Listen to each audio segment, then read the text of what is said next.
प्रदेश की एक सरकार ने इस पर बहुत ही गंभीरता से काम किया कि बीमा के क्षेत्र में विदेशी कंपनियों को कैसे बुलाया जाए और बीमा के क्षेत्र में विदेशी पूंजी निवेश की छूट कैसे दी जाए। और जिस समय भारत सरकार ने यह प्रयास शुरू किया तो उस समय हमारे देश के वित्त मंत्री हुआ करते थे, उनका नाम था चिदम्बरम। चिदम्बरम जैसे लोग जब वित्त मंत्री बनते हैं हिंदुस्तान में तो उनसे यही उम्मीद हो सकती है जो वो करते रहे। मैं आपको एक सच्ची घटना बताता हूं और मुझे बहुत दुख होता है कि किस तरह के लोग इस देश में वित्त मंत्री बनते हैं। एक बार चिदम्बरम वित्त मंत्री होते हुए लंदन गए और लंदन में जाकर उन्होंने लंदन के कुछ बड़े बड़े पूंजीपतियों के सामने एक भाषण दिया और उस भाषण में चिदम्बरम महोदय ने लंदन के पूंजीपतियों को कहा कि आज से कई वर्ष पहले हमने ईस्ट इंडिया कंपनी को भारत में बुलाया था और ईस्ट इंडिया कंपनी ने हिंदुस्तान को लूटा था और 200 वर्षों के लिए हिंदुस्तान को गुलाम बनाया था। मैं आपको दोबारा निमंत्रण देने के लिए आया हूं, आप हिंदुस्तान में आइए, आप हिंदुस्तान में आइए। मैंने हिंदुस्तान के सारे दरवाजे खोल दिए हैं, आप आइए और पूरे हिंदुस्तान की संपत्ति को लूट कर ले जाइए और इसके लिए आपको बहुत बड़ा इनाम भारत में मिलेगा।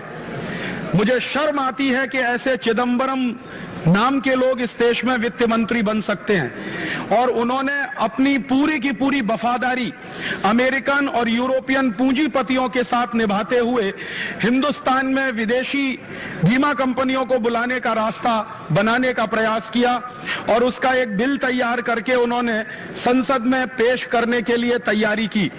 उस समय बहुत अच्छा हुआ कि हिंदुस्तान की जो विपक्षी पार्टियां थी उन्होंने उस विधेयक को पारित नहीं होने देने की कसम खाई थी और विपक्षी पार्टियों ने एकजुट होकर उस विधेयक को सरकार के किसी भी ताकत से पारित नहीं होने देंगे ऐसा संकल्प किया। नतीजा यह हुआ कि भारत सरकार को विधेयक वापस लेना पड़ा। मुझे बहुत खुशी हुई उस दिन और खुशी इस बात की हुई कि हिंदुस्तान की तमाम राजनीतिक पार्टियों ने अपने बहुत सारे अंतर विरोधों को बाजू में रखकर एक राष्ट्रीय प्रश्न पर समझौता किया और विदेशी बीमा कंपनियों को भारत में रोकने के लिए विधेयक को पारित नहीं होने दिया।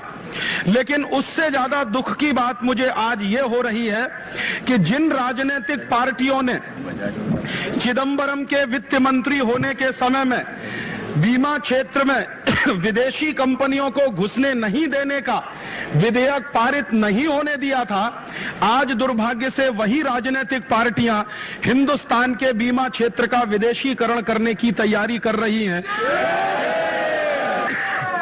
जिन लोगों ने जिंदगी भर स्वदेशी का नारा लगाया, जिन्होंने जिंदगी भर लोगों को स्वदेशी का नारा लगाकर वोट बटोरा, जिन्होंने जिंदगी भर राष्ट्रवाद की बात करी, जिन्होंने जिंदगी भर सांस्कृतिक राष्ट्रवाद का नारा लगाया, आज उन्होंने अमेरिका के सामने घुटने टेक कर हिंदुस्तान का बीमा क्षेत्र विदेशी कंपनियों को खोलने का फैसला किया। ये चिदम्बरम ने जो किया था उससे भी ज्यादा अफसोस का काम अब भारतीय जनता पार्टी की सरकार इस देश में करने जा रही है। मैं मानता हूं कि ये बहुत ही खराब काम इस देश में होने जा रहा है और बाकायदा क्या किया है इन देश की सरकारों ने कि एक तरफ तो बीजेपी की सरकार है, नेशनल डेमोक्रेटिक अलायंस की सरकार है, वो बीमा के क्षेत्र में विदेशी कंपनियों को बुलाने की तैयारी कर रही है। दूसरी तरफ कांग्रेस की पार्टी ने भारत सरकार को पूरी तरह से समर्थन देने का फैसला कर लिया। अब आप जरा ध्यान देंगे कि एक तरफ कांग्रेस पार्टी, दूसरी तरफ नेशनल डेमोक्रेटिक अलायंस, दोनों ने मिलकर फैसला कर लिया है कि अब वो बीमा के क्षेत्र में विदेशी कंपनियों को लाने के लिए तैयार हैं। इसका माने हिंदुस्तान के दो बड़े राजनीतिक दलों ने पूरे हिंदुस्तान के विदेशीकरण का अभियान शुरू कर दिया है। और शर्म की बात यह है कि जिन्होंने जिंदगी भर स्वदेशी का नारा लगाया अब वो इस तरह का काम करने के लिए जा रहे हैं। मुझे उससे भी बड़ा अफसोस इस बात का होता है कि इस समय जो केंद्र में सरकार चल रही है उस सरकार में 3 ऐसे बड़े मंत्री हैं जिन्होंने एक बार हिंदुस्तान के स्वदेशीकरण का प्रयास किया था।